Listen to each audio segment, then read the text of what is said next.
Got a 2008 Rav4. I'm replacing the fender liner. It's got all ripped up here. The bottom of this got chewed up.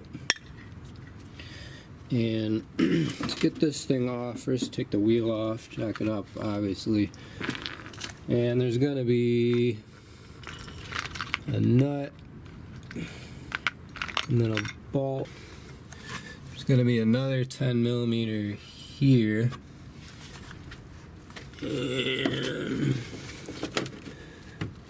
yeah, that's all the bolts, I think, and the rest are just this crappy plastic clips. I think most of them are going to be this kind, where you want to stick a little screwdriver in between there, and you have to lift that part up, and then it'll come out. So you push it in, and it widens that apart so it stays in there.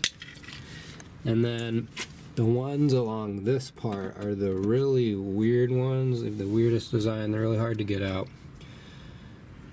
You need to watch a video on how to figure it out. So what it is there's these two things here that you need to push in. The guy that I saw do it had like a special clip removal tool. It's like a really thin pair of pliers that squeeze these, but you still kind of have to get them loose before you can even use those. I don't have those pliers, so what I've been doing is just take like a little flathead screwdriver. You gotta kind of get underneath, and there you can see where the little thing that you push in is. And there's gonna be one on each side, so, and it'll come out, but you can kind of get the flathead in there, push one in at a time, and you can see it's already starting to come out.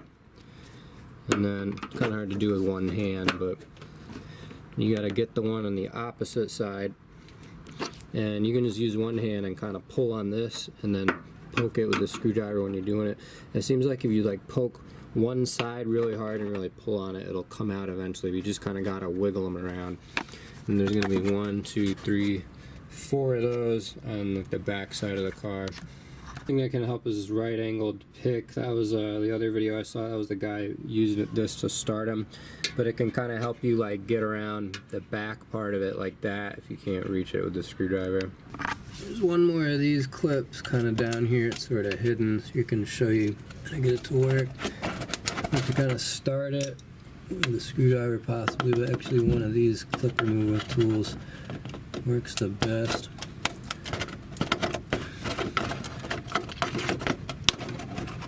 You see how they come out. Yeah, and here's a new one I got. It's a cheap aftermarket one off eBay. It was like $30 for both of them. I'll leave a link. These where I got them. I think if you get the genuine Toyota ones, it's like $70 for one from what I saw. And I thought this would be a lot flimsier, but actually it almost kind of feels thicker if anything. It's at least the same. I think the material feels like it's probably stronger and will probably be harder to break. Feels like it might even be like more bendy. It's got more, I don't know, it's got more of like a coating or something. It seems like it's probably stronger than just normal plastic. Let's see how it fits. So it definitely fits really good. Like I had to kind of stretch just a couple of them over a tiny bit, but honestly it fit pretty much perfect. So when you're putting it in, I don't know, I put this on first and then like this one just to hold it in place, then just put everything else on. And this part goes on the outside of the metal fender, and then everything else gets tucked on the inside of it, except I put just this and then this part on the outside to help hold it in place, but everything else is tucked underneath the metal lip of the fender.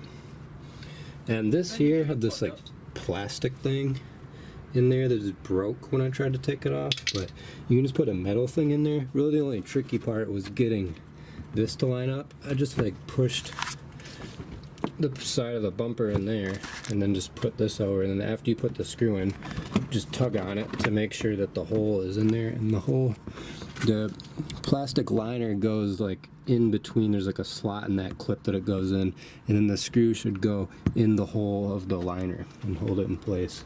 And yeah, I would just recommend using like a metal screw to hold it in place. So this metal strip that holds on the mud flap is gonna sit up inside of the fender liner. It's gonna go like this. You can see these two holes here that are close to that big hole. So the thing that the bolt goes on, the screw goes through the big hole, and then these two plastic clips go through those.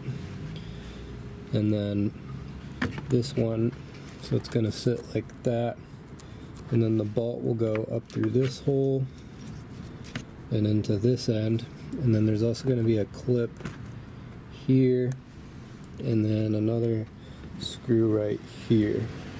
Here should have one of those like plastic clips like that that the screw goes into.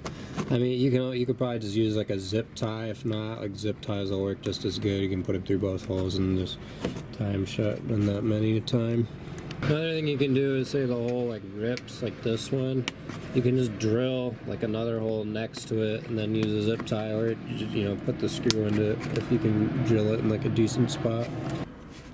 So yeah, this is how it goes. Here is going to be one of these right there. You're going to put that part on the bottom of the bumper. This part will go over it, and there should be one of those things there, so you can put a screw there when you put the little mud guard thing on.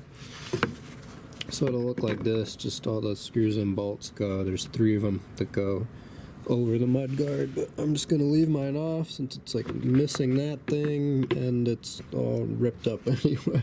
So yeah, it seems really good. I think the only difference from the other side is maybe this part here is like a bit looser. It does seem like bendier though, so it'll probably be harder for it to crack. Like it'll probably just bend more before it cracks. Can you compare it to the factory one on the other side? This one seems more in place, although that's probably just because this one isn't like missing the bolts and stuff on the bottom. It's probably really the main reason why it's more secure. But yeah, definitely don't buy the factory Toyota one. This one is fine, probably better than the Toyota one. And for plastic clips that are missing or break, like I just bought this big like mix thing. I think this might be 2 different ones even from eBay.